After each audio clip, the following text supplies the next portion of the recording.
Vamos tratar agora das origens da filosofia clássica.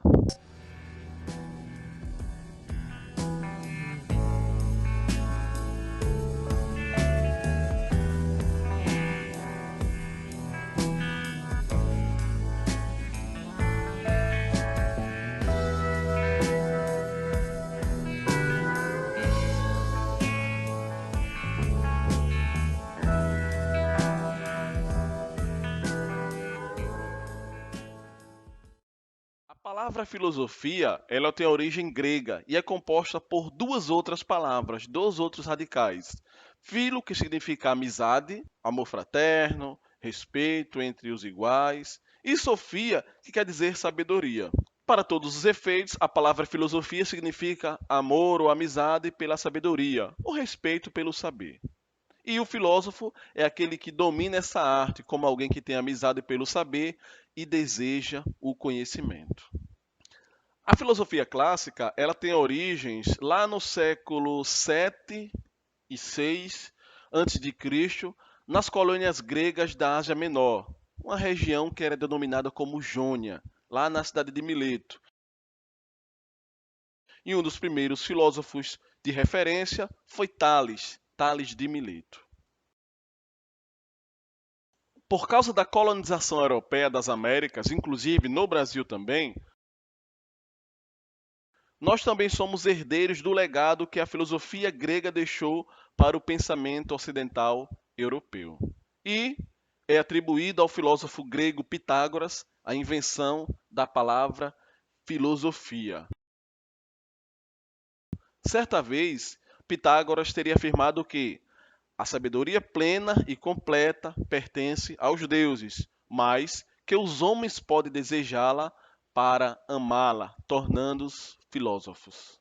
Na sua originalidade e na sua essência, a filosofia nasceu com conteúdo cosmológico, da cosmologia. Cosmologia é uma palavra composta de duas outras. Cosmo, que significa mundo ordenado e organizado, e logia, que vem da palavra logos, que significa pensamento racional, discurso racional, conhecimento. Assim, a filosofia nasce como conhecimento racional da ordem do mundo ou da natureza, logo, cosmologia. Mas o que perguntavam os primeiros filósofos? Vamos lá. Algumas perguntas são interessantes e hoje nos respondem muitas das nossas dúvidas existencialistas. Por exemplo, por que os seres nascem e morrem? Por que as coisas se tornam opostas ao que eram? Quando eu nasço, um bebê. Morro na idade velha, adulto, o oposto que eu nasci. A não ser que eu seja o Benjamin Button do premiado filme. Promise me he has a place. You never know what's coming for you. Go back for a moment, take your mind off that. What in God's name? Infirmity's not of a newborn, but of a man well in his 80s on his way to the grave. He's dying? Of old age. Oh, God in heaven. He looks just like my ex-husband. My name is Benjamin Button. How old are you? 7, but I look a lot older. God bless you. He's 7. Benjamin, this is my granddaughter, Daisy. Are you sick? They said I was gonna die soon, but maybe not. You're odd. You got your sea legs about you, old man? I think. He gives me the willies. That is not for me. Benjamin, come out. Okay. Benjamin! Where are you going? Oh, to see. I'll send you a postcard. Write me a postcard from everywhere. You haven't been with many women, have you? Well, I'm not dressed. Oh, you look splendid. Just as you are. Anybody doesn't want to go to war, now's the time to say so. Fellas!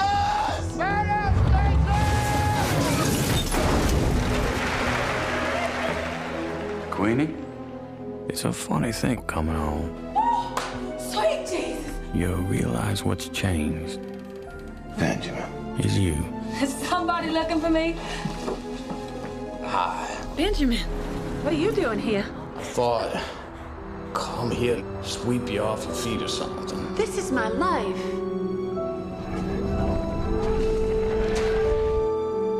We are almost the same age. We're meeting in the middle. I was thinking how nothing lasts. What a shame that is. Some things last.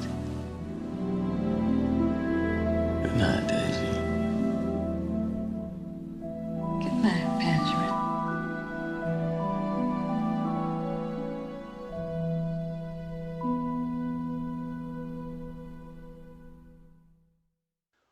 Por que os semelhantes dão origem aos semelhantes? Porque o que parecia uno se multiplica em tantos outros, né? As células.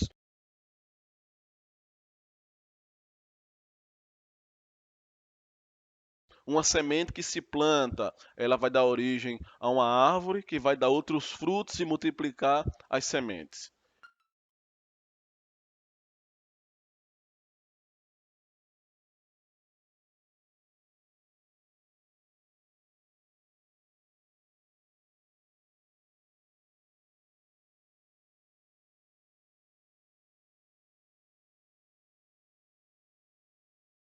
Porque os diferentes também parecem fazer surgir os diferentes. Ou seja, porque nada permanece idêntico a si mesmo.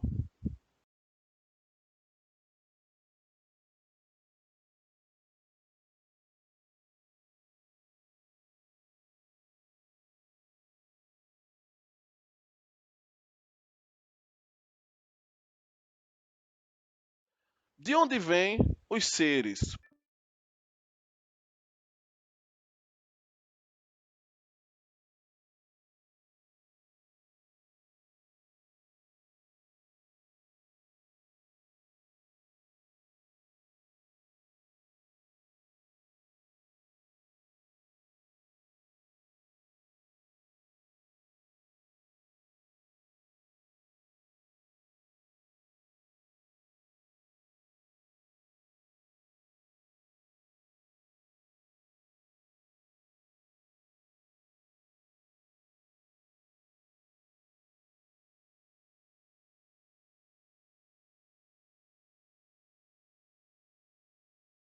Para onde vão quando desaparecem? Porque a doença invade o nosso corpo, rouba a cor e a força.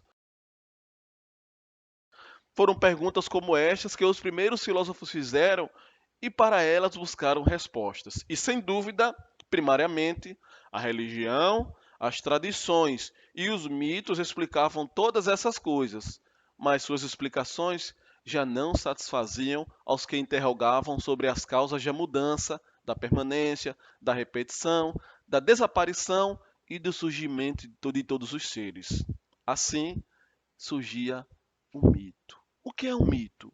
O mito é uma narrativa sobre a origem de alguma coisa, como, por exemplo, a origem dos astros, da terra, dos homens, das plantas, dos animais, do fogo, da água, do vento, do bem, do mal, da saúde, da doença, da morte, dos instrumentos de trabalho, das raças, das guerras, do poder. E isso a gente visualiza sempre na mídia, como, por exemplo, na obra A Odisseia, né? No filme Troia, no filme Thor com os Vingadores, Minotauro, Hércules, filme 300, repletos, são enredos que estão repletos de mito, tá certo?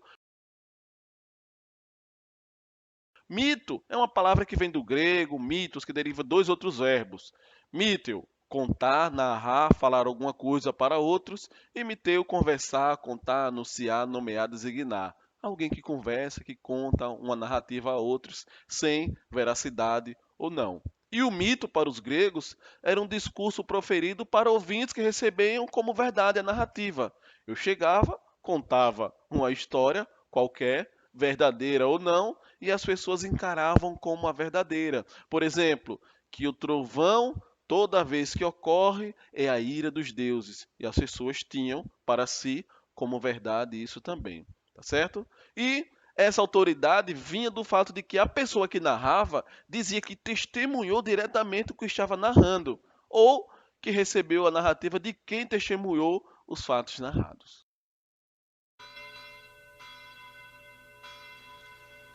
Esta é Javé, uma cidade com os dias contados. Vão construir a barragem, Javé está no caminho das águas. Logo isso aqui tudo vira represa. Os homens disseram que só não inunda quando a cidade tem alguma coisa importante, história grande. História grande de valor que não falta aqui, né, minha gente? E de quem é a mão santa que vai escrevinhar, botar as letras no papel? Chama Antônio Biá. A gente quer que você escreva a história grande do Vale de Javé. Tem que ser história verdadeira, científica. Começa junto de Indalécio. Indalécio? Indaleu. Indaleu? Indalécio. Indalécio. Consta que nunca descia do cavalo, que era pra estar pronto pra guerra a qualquer momento. Sei que Indalécio não morreu em cima do cavalo, morreu foi agachado. Eu também já ouvi dizer isso, que seu Indalécio morreu cagando. Aí passa por eles aquela boiada imensa. Um dilúvio bovino. Você já tá querendo inventar, é? Uma coisa é o fato acontecido, outra coisa é o fato escrito. O acontecido tem que ser melhorado no escrito de forma melhor para que o povo creia no acontecido. Vai ser um aguaceiro danado de não sobrar nada. Os nossos mortos vai viver debaixo d'água? Não pode. Como é que você pode tirar a gente daqui? Pode cair fora daqui! Peraí. Então, isso aqui tá parecendo, sabe o quê? Um Réveillon de Muriçoca.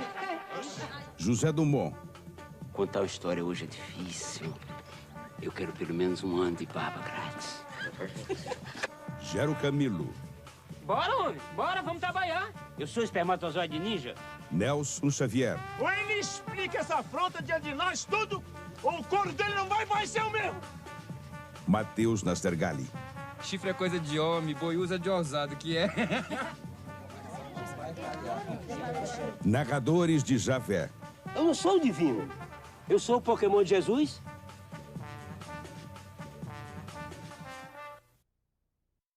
E por que toda essa crença era existente? Primeiro, as pessoas acreditavam nisso, principalmente os gregos, porque, assim como outras civilizações antigas, eles acreditavam que os deuses eram responsáveis por todos os fenômenos existentes na Terra. E esses deuses se assemelhavam aos humanos, eram responsáveis pelo destino das pessoas e o destino do mundo. E cada deus tinha seu papel desempenhado na ordem das coisas. Por exemplo, Poseidon era o irmão mais velho de Deus e Hades, ou seja, o deus do mar. Ele, com o movimento do seu tridente, causava tempestades, terremotos e a sua fúria famosa era exatamente os acontecimentos dentro e fora do mar, as tempestades, os terremotos ou maremotos.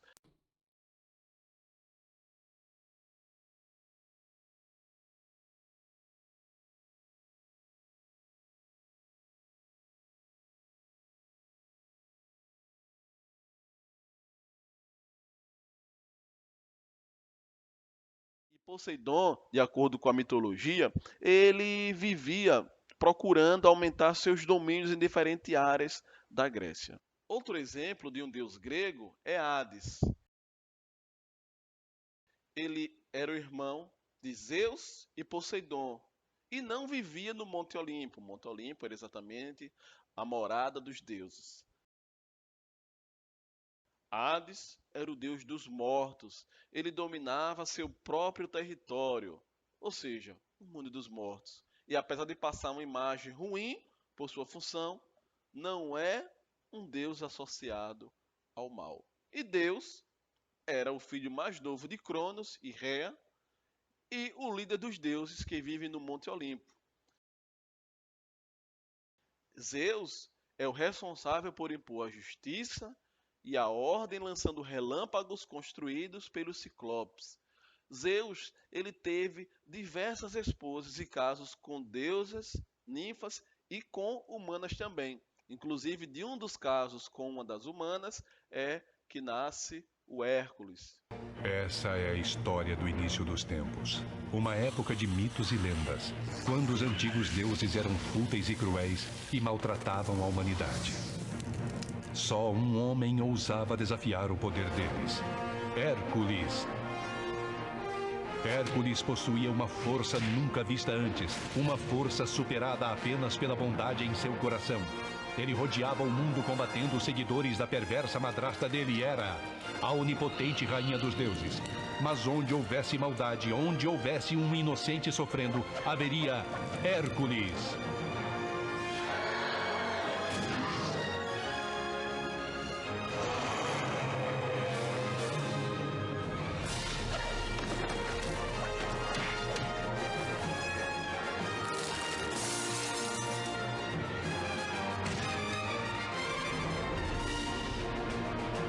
Hércules.